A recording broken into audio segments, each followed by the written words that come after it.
Arya's POV. Raymond. Slower, please. I tried to get his name out to be as audible as possible as we hit climax. My vision as foggy as possible as he took his head out of my neck. Our gasps filling the room as we both crashed by each other, our hearts. Or maybe just mine. Beating extremely fast that I gulped as I gently put my hand to my neck, caressing his mark. The mark signified our bond. As I closed my eyes, relishing in the warmth from our moment just now, unable to believe I'd just been marked by my alpha, his icy voice shot through. Our nominal mate contract ends in 3 months. When he spoke so coldly, without an ounce of emotion, it felt like my breath had been caught in my throat, that I fiddled with the sheets, waiting for him to say something. Anything other than what he'd already said. But no other words left his lips. "R.A.?" I tried to get the words out, but they failed me, leaving me with no other option but to cling on to denial that he looked so calm that you wouldn't have guessed we'd been in each other's arms earlier, moaning in pleasure as we gave each other orgasms before he marked me. 3 years ago, Raymond and I had reached an agreement. I became his agent Luna, so that he could solidify his position in the Alpha Council, and also become his assistant, pushing through professional boundaries with him. In return, he'd agreed to pay off my family's debts, and 3 years ago, that had been all I ever really wanted. This is just a transaction, Arya. A mutually beneficial agreement. I hope you always remember that. As I recalled his words, I felt a knot form in my stomach as I clenched my fists, doing my best to fight the tears that were now threatening to stream down my cheeks. That IT was always supposed to remain a mere transaction. Until I'd fallen in love with him. So deep that I wasn't sure I could ever be pulled out of it. I love you, Arya. What we have is more than just an agreement. You are my mate. I want you to be mine. To be more than just my agent Luna. I want you to be my Luna. You are mine. Many times, I'd even fantasized about the day he would fall in love with me, or at least start to. But as it stood, I would probably not get to see that day. My wolf kicked within me. Raymond, I was wondering. The words finally left my lips as I struggled to breathe. I took a deep inhale as I tried to sound as coaxing as possible. It's your birthday tomorrow. Can we spend it together? I'll prepare you. My words trailed off the moment I felt his hand on my bare skin, pulling me closer to himself.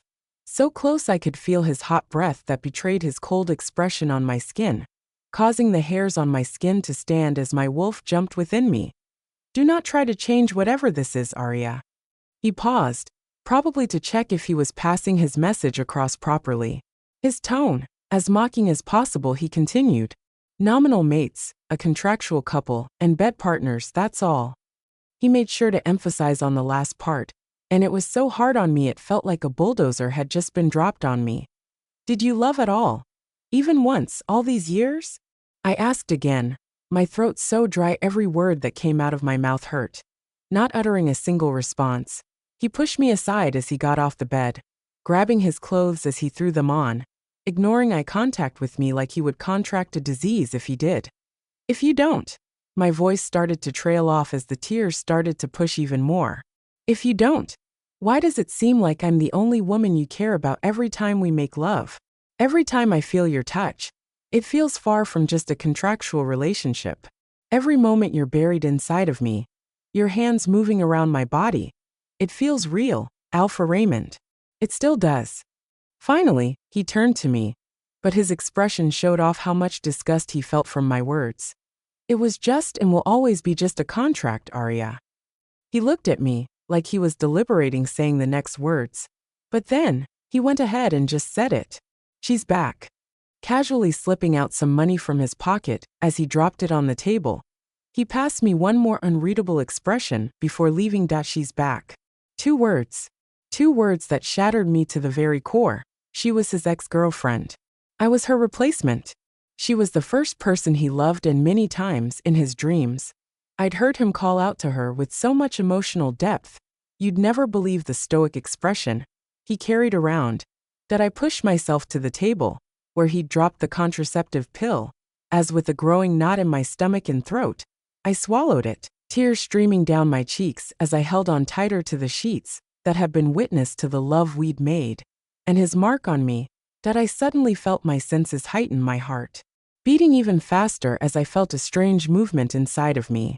My insides started to turn as next thing I knew, it came all the way up to my throat that I got out of bed.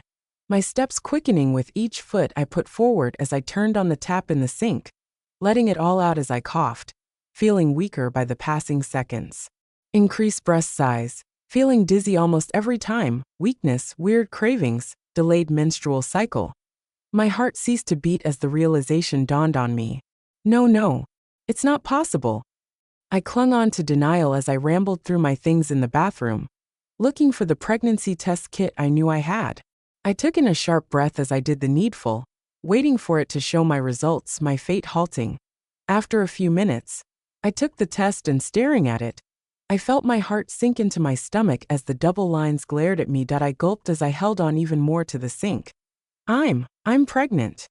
Arya's POV. I'd change everything. Perhaps if I tried harder, I'd make him fall for me, and then I'd tell him about our child. These thoughts crossed through my mind as I set the ingredients aside. As I set up the dishes, the revving sound from outside caused me to turn as Raymond's black SUV came into view. Reflexively, a smile came up my face as I cleaned my hands on the apron I was on, rushing outside to go greet him. It didn't matter what he'd said yesterday, or that his words still rang fresh in my head, that I pushed those thoughts to the back of my mind, where they belonged, as I stood outside the door all smiles. How this man managed to make me so happy with just his presence, I couldn't tell. All I knew was that I was in love with him, too deep to come out of it at all, and hopefully, by the goddess grace, in these coming months, I wouldn't have to, because he'd be too deep in love with me too. Ray. My excited call out to him got caught in my throat the moment the blonde got out of the other side of the car, the wind blowing her hair as she turned, a smile on her face while Raymond went over to her. They clutched arms as they walked back over to the driver's seat, and seeing this, it felt like the tighter they held hands, the tighter my heart clenched. As her face finally came into view, both standing near the door, I felt my heart shatter into a million pieces. I knew her better than anyone else. How couldn't I? She was his wallpaper, his first love, the only one who could make him smile at the mere mention of her name, the one who he dreamt about even when he was beside me.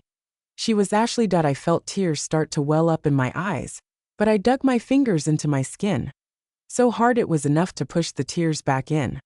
The corner of his lips gently upturned, showing a little smile as he stared at her, and I felt a knot form in my stomach as I forced myself not to stagger.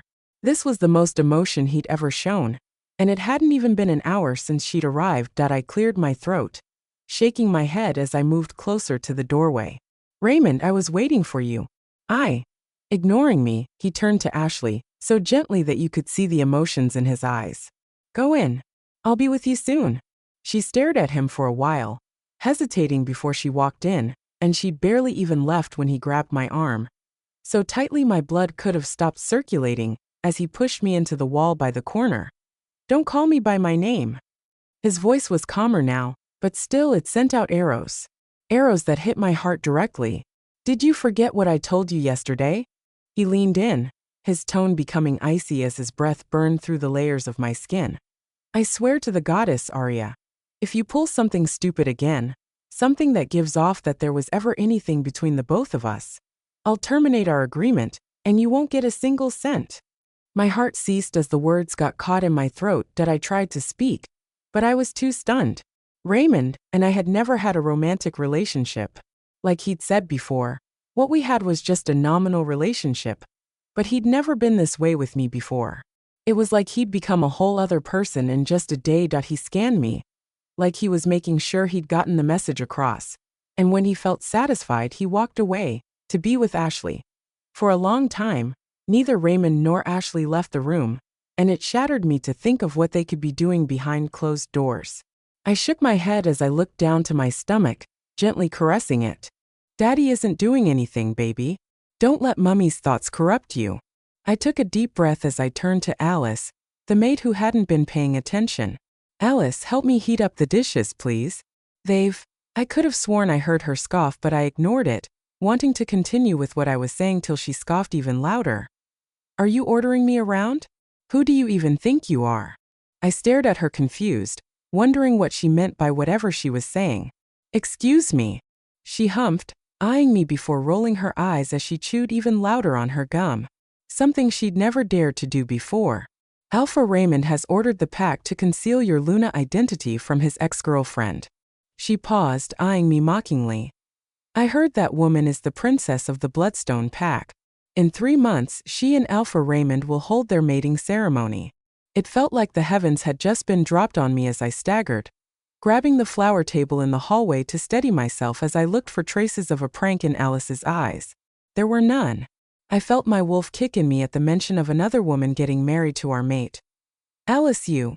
Just then, the door to Raymond's room came open and Ashley came out, staring at me with peculiar interest. "You're a mate here, right?" Her question was directed at me. I clenched my fists, taking a deep breath as I answered, but she cut me off. "Get me a glass of water." Before I could object, Raymond walked out of the room, his eyes traveling between the both of us, afraid we would converse too much and I'd slip up. "Ash, there's water in the hall. Come on, we don't have time. The banquet is about to start. We need to hurry." Ash. He even had a nickname for her. Jealousy panged through me. Ashley, seeming a bit unconvinced, nodded. Just as he made to take her away, she paused. "You haven't introduced us yet, though. Who is she?" Arya's POV. If I had been holding on to little fragments of hope for our relationship that was already failing all this time, now I was holding on to dust. As Raymond stared at me, his expression went back to being unreadable as he let out a sigh. "No one important." My heart clenched as my eyes became glassy. "She's just a maid. There's no need for an introduction. Your kind has nothing to do with hers." Ashley raised her brows as she took a step closer to me, wiping off an invisible dust on my shoulder as she let out a mocking scoff disguised as a pitiful one.